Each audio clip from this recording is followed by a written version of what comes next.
Hi, AJ. I like the posters. I Thank you, like the Elena. posters in the back. Yeah. Very good taste. You got good taste. Thank you so much. So, Elena, what got you interested in joining a Wifelike? Oh my gosh. Well, what wouldn't get you interested, AJ? It's Right. AI. It's the future. It's like there's a lot going on. There's action. There's drama. There's mystery. There's twists. I'm running amok. There was so much. I mean, the opportunity to play AI is really cool because I've said this before. I've only played humans before, so I was like, hey, let's go play a machine, but a machine that has a lot more going on than meets the eye and below the surface. So what wasn't there, Right. to dig into? And of course, you were playing AI in this, so your character had to have different mannerisms than your typical human character. So, how was that like portraying that on screen as well? You're very acute, AJ, because that was a huge aspect of the preparation of just every day of the 17-day shoot, by the way. James Bird, our director, Stephen Paul, our producer, very creative team. We'd all brainstorm, okay, how can we bring this to life and add nuance and hit that AI note correctly in the symphony. A big thing was, of course, the physicality. So I was in the gym all the time, making sure I'm in tip-top shape. I love fitness, so it was a really cool intersection of interest there. Another part was thinking of Meredith, not in the term of, yes, machine, but finding her rhythm of, okay, what kind of maybe animalistic mannerisms that she could possess, Right. maybe like a gazelle-like or bird-like in the way that she holds her body, in the way that she moves, no slouching on the job, no clearing of the throat. Everything down to swallowing was pointed, like I have to make sure. Luckily, I had people on set saying, hey, no, you swallowed on that take. We got to do it again. Or no, you tucked your hair behind your ear on that take. Not AI. Or the biggest thing, though, was blinking. We had a whole Right. discussion before we started shooting.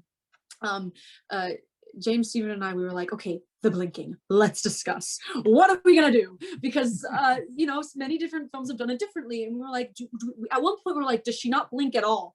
And I was like, let's see, that's a whopper. And then we decided to find the happy medium because we thought, okay, the level of advancement of these AIs, they're not cheap. I think the not blinking thing could be a little creepy for for those Right. purchasing them. So we like, let's just make it very intentional. Let's have her have a rhythm. So we treated everything like a tempo, musically, like melodically speaking.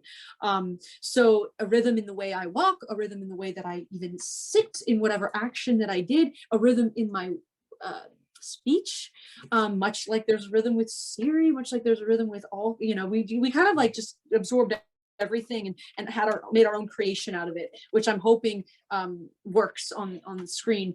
But again, I'm glad that we had a creative team that was supportive, was helpful. We had used no CGI in my performance, physically, anything, nothing. So I'm very proud of that. That was all through hard work and just, preparing on every aspect, which is what I like. I like a challenge. So this offered that. Yeah. And of course, you mentioned it like Siri, and our homes now are almost AI with, Alexa and Google Home. So, do you think in the future that there would be something like Wifelike that's available to us as humans in the future? AJ, it's a very smart observation because when I first read the script, what stood out to me was Alexa, Siri. My phone is my own companion. This is the infancy of that, and I think it's certainly. I'm no fortune teller. I don't have a crystal ball, but I Right. see us going in that direction. And I think this film is a commentary on that. I think it's a cautionary tale about how we can strip ourselves of our own humanity. The more we pour into it, the more we rely on it, to the point where even in this story, it seems like the companions are finding more humanity than the actual human characters are, which is a scary thing to fathom and reckon with. But I think it's a cautionary tale. But how did you think? I mean, what did you think of it after Yeah, because watching? I could honestly, not anytime soon, of course, but, given maybe like 50 years or so, if the way things are going in our homes, I can definitely see something like this going on, at least, for the 1%, at least could be able to, get their hands on something like this. So yeah, Definitely, I agree 100%. So it's interesting too, because in this movie you're seeing, and there's a mention a lot of women becoming obsolete, that the society is trying to make women, render women obsolete. But even with these robots, they're you can't tame them. They start to find emotion, find singularity. But I get what you're saying too, because there's also a lot of loneliness out there. I think with all of this technology, we there's a desire for being understood, for comfort, for being, for intimacy. So I understand that as well. Right, like it's almost like the girlfriend experience, kind of, with stuff like this as well, which already. Yeah. Yes, exactly. And so one question I did want to ask you, how was it like working with Jonathon on this? Because he was so fantastic, right? He commanded the screen. So that had to be really cool to watch him act, as well as standing your own to get somebody like him as well. And it would be easy to get lost in the scene. He was a really fun scene partner to have. I was looking forward to working with him. And then upon meeting him, I was surprised by his the greatest sense of humor. Like that took me out.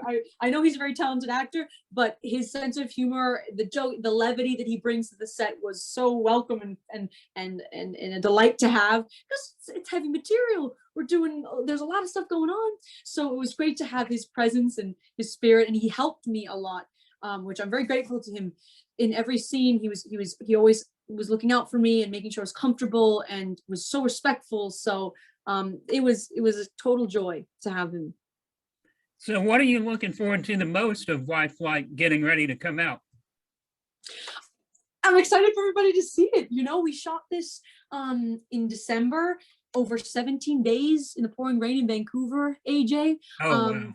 Yeah, and it was a whirlwind of a shoot, and I'm excited for people to see this different take on the AI story, and to meet these characters, and to delve into there's a lot going on. There's a lot of twists, there's a lot of mystery, and I'm excited for it to get out there, and that we're here at this point now, and that you've seen it.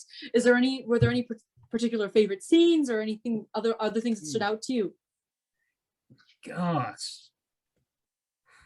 That's a hefty question to ask. The future is here. Like, yeah. This stuff is happening. It's going on, and it's gonna happen. So I think there's a lot of poignant things that you're pointing out, and I'm glad that at least that I can see that you've got them, that it hits you. Right, like I can't discuss it without going into spoilers, of course, because the end where your character kind of gets,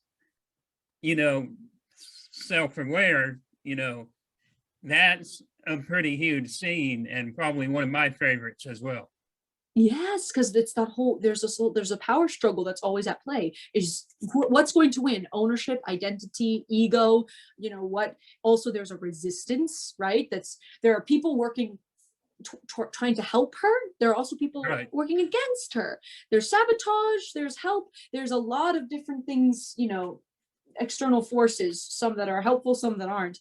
But maybe, I don't know, AJ, if enough people see it, maybe there's a sequel that explores more. Who knows?